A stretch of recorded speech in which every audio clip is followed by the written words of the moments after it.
Hi, I want to welcome you to Pacific School of Religion and the Badè Museum of Biblical Archaeology. My name is Brody. I teach here at PSR in the fields of archaeology and Old Testament studies, and I've been doing that for the last 17 years. So I'd like to welcome you. You can see our beautiful campus, or parts of it, here in Berkeley, California. This is a Walter Radcliffe building. Holbrook Hall. It was, the cornerstone says 1925. So that's when the campus moved here. We're actually the oldest seminary west of the Mississippi, but we had several locations in Oakland and Berkeley before moving here just north of UC Berkeley's campus. And today I'd like to do an introductory talk based on our collection from the excavations at a site called en-Nasbeh, and discuss archaeological ceramics, or pottery, which is the largest group of artifacts that typically are preserved in what is today Israel and Palestine.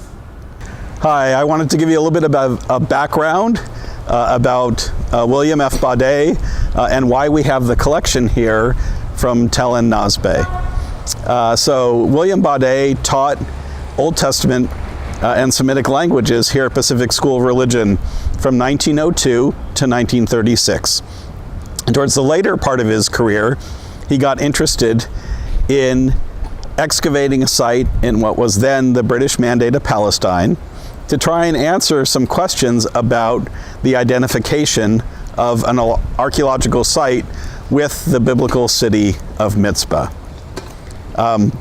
At the time, there was a German scholar who was saying that Mizpah of Benjamin was identified with one archaeological site, and an American scholar was saying, no, it wasn't located there, it was located at a different location. And so Badè got it into his head that he should excavate one of those two sites, and it's called en-Nasbeh, located about 8 miles north of Jerusalem, just on the outskirts of the modern city of Ramallah. And so he did a project there between 1926 to 1935. There were 5 different excavation seasons, and he uncovered about 2/3 of that 8-acre site of en-Nasbeh. And so when we go inside, we'll see some of the pottery or ceramic remains that came from those excavations, and I'll talk further about ceramics. Well, I wanted to fill in a little bit of background about why people who are interested in the Bible should be interested in archaeology and archaeological ceramics in specific. And I think, things have changed since William Badè's time, when oftentimes things like this ceramic juglet would have been used to try and illustrate biblical passages. But what archaeology is really good for is giving us ideas about and information directly from the users of these kinds of things about their daily life.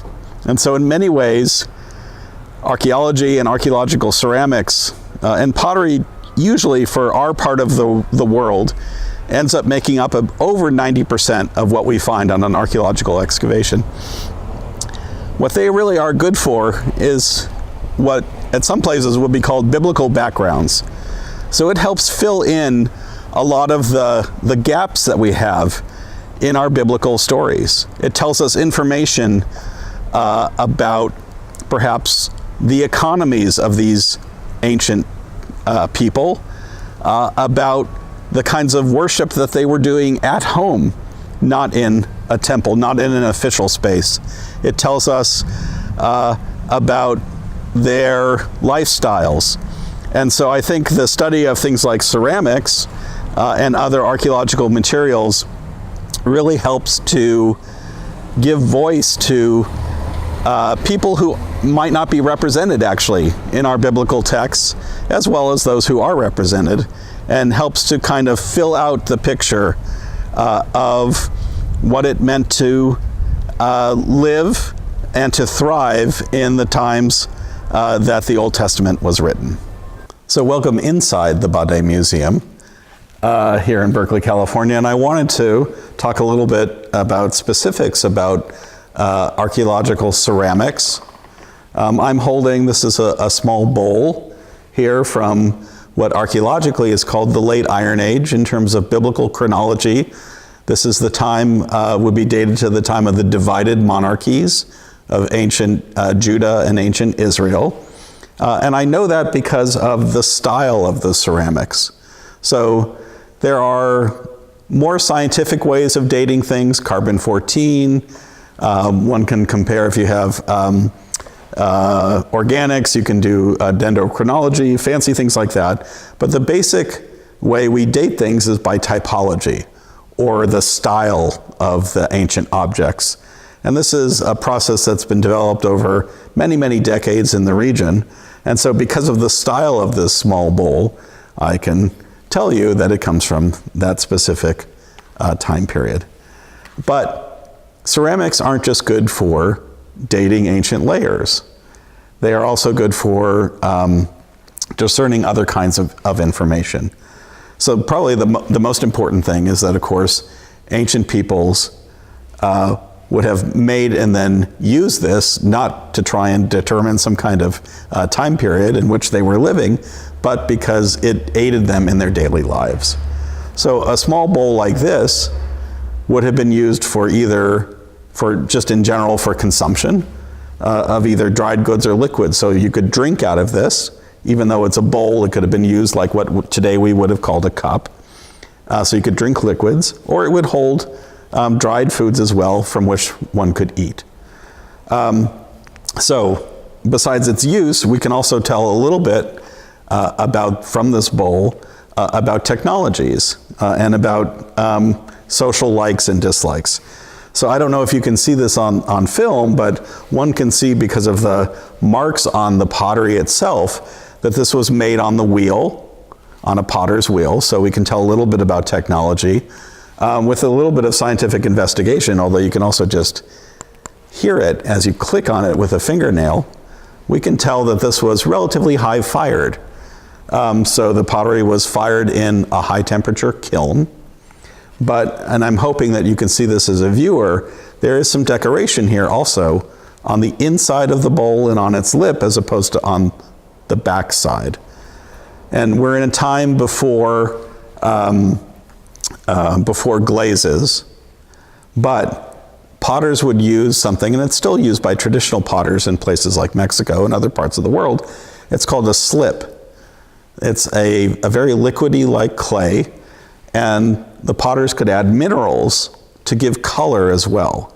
So the interior has a reddish hue to it because of minerals that were added. And then when that was dry, the potters then burnished or polished the surface. And so that adds a kind of sheen to it as well. So technically, this is a red slipped and burnished bowl. But what that can tell us also is about human likes and dislikes.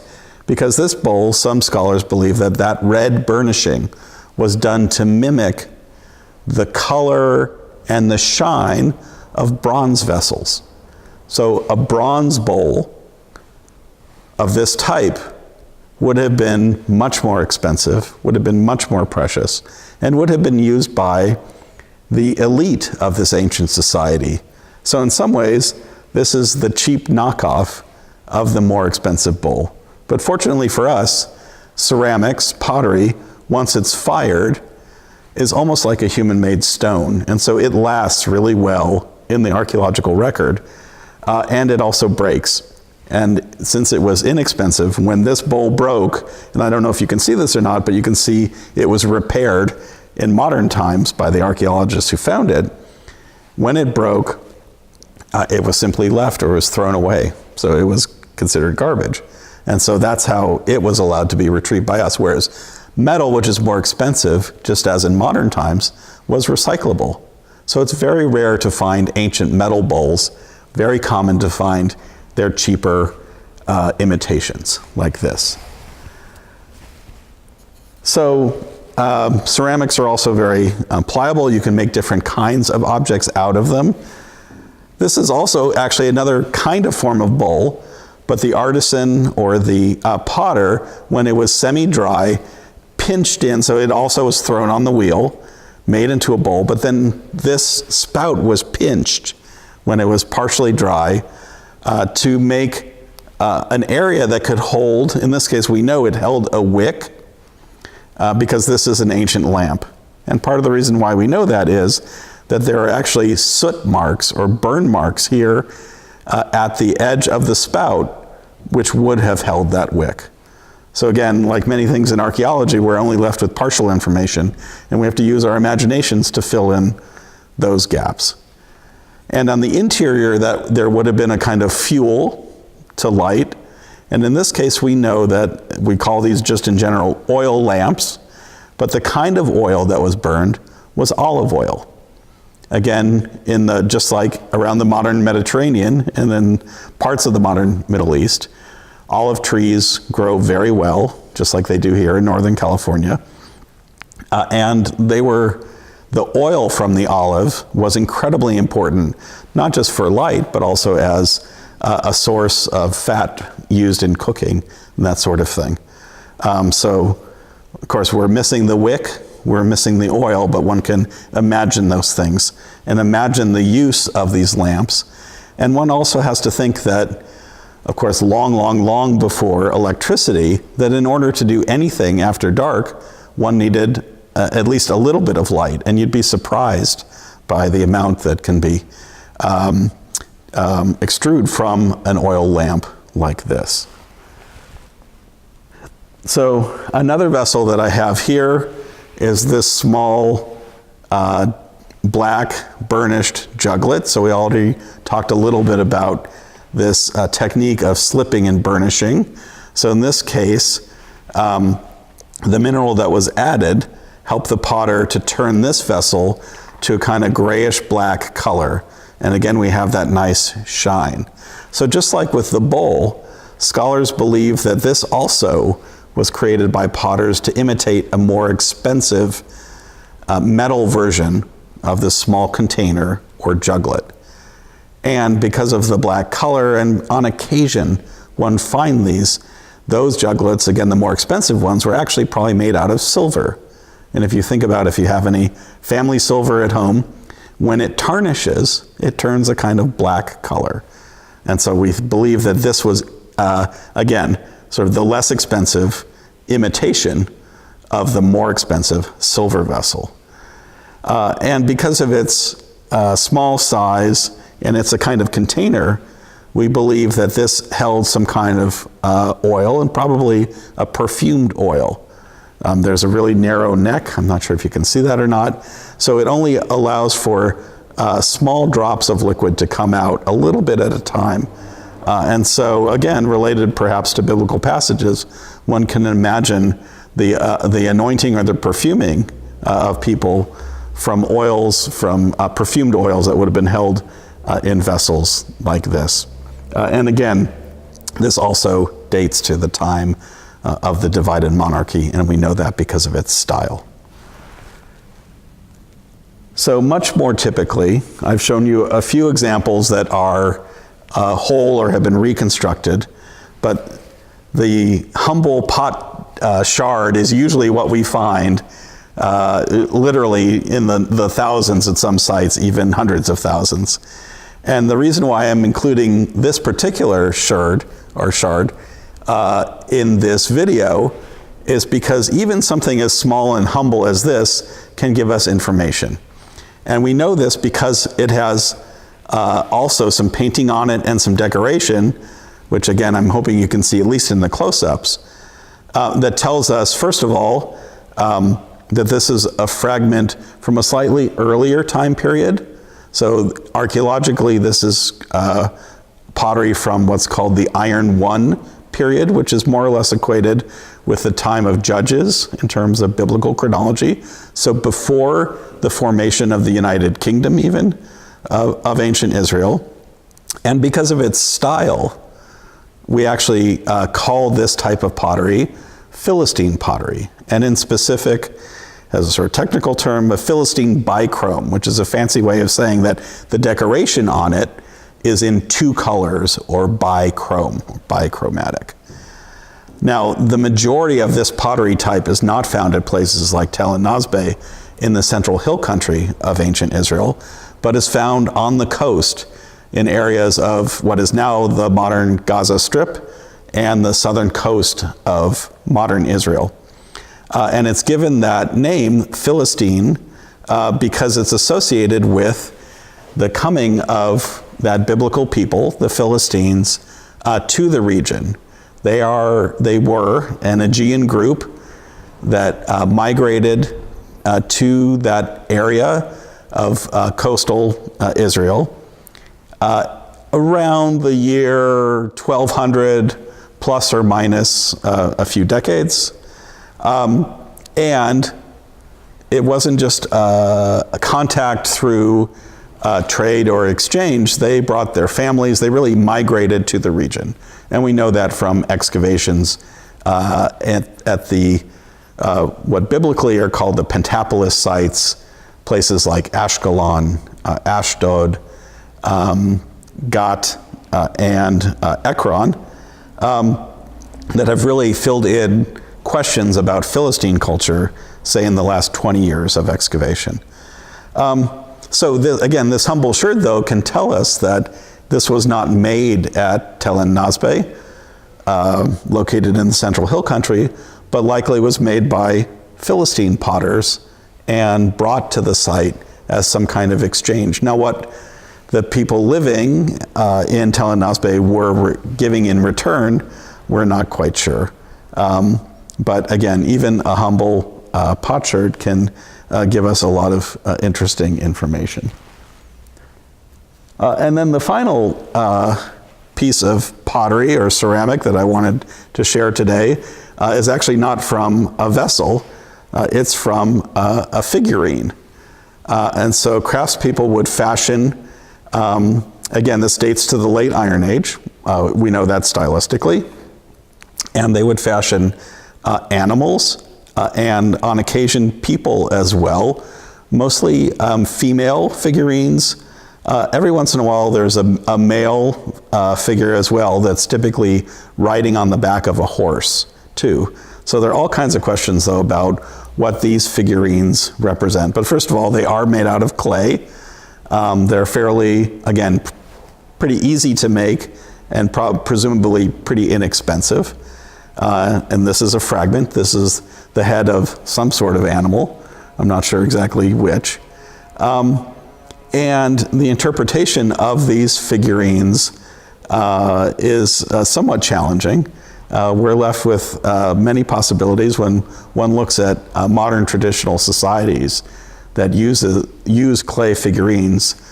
Archaeologists have figured out that there are essentially 5 categories that are represented by such figurines. They can represent deities or the divine world. They can represent worshipers, or in this case people, not animals, that are trying to reach or communicate with the divine world. Sometimes they are simply toys used by children. Sometimes they're actually used by adults as instructional tools to help teach both adults and children. And finally, on occasion, we find figurines that are buried with people, so they're parts of tomb assemblages or are used in mourning rites and that sort of thing. So long story short, like many things in archaeology, we're not exactly sure what this animal figurine represented to the ancient people, but we do know that animals were very important, both in the daily life of these of the farming families that lived at Tel en-Nasbeh, and were important for providing foodstuff, for providing fuel, for let's see, what else did animals do? They helped with work and with workloads and that sort of thing. So life in these ancient villages really was a kind of shared thing with animals and with people too, perhaps very different than our modern situations. So you get figurine fragments made out of clay as well. So pottery can be very interesting. Again, it lasts very well in the archaeological record because once it's fired, it doesn't really biodegrade. It's breakable, and so we find numerous fragments. And it can tell us about chronologies, it can tell us about technologies, it can tell us about use and storage and how these things represented aspects of these ancient societies. And so I hope you've enjoyed learning a little bit more about ancient ceramics. Well, just to wrap things up, wanted to think about a little bit the mentions of Mizpah in the Old Testament here. I'm holding a copy of the Bible right here in my hand. Doesn't really give a kind of rich background about that particular settlement. We know that King Asa fortified the site. He was one of the early kings, Judean kings of the divided monarchy.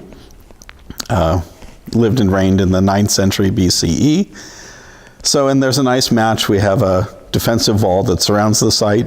So is that the wall that Asa built? We can't prove it, but that's okay. It's a good fit again. But then the site itself, Mizpah, becomes more important after the Babylonians destroy the capital city of Judah, which was Jerusalem, and set up an administrative city in Mizpah. And this is most famous for the location where Jeremiah, the prophet Jeremiah, goes after the city itself, after he's been exiled, and the city of Jerusalem is then destroyed. And then through a series of events that we read about in biblical texts, there is some political intrigue.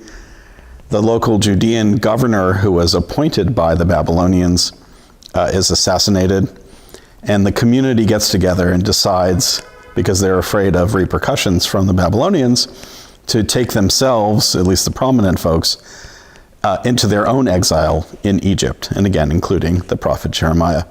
Now, none of that, of course, has been found, sort of archaeologically, but we're not surprised, because what archaeology is really not good at is demonstrating things about short-term events, telling us about the great people of ancient histories.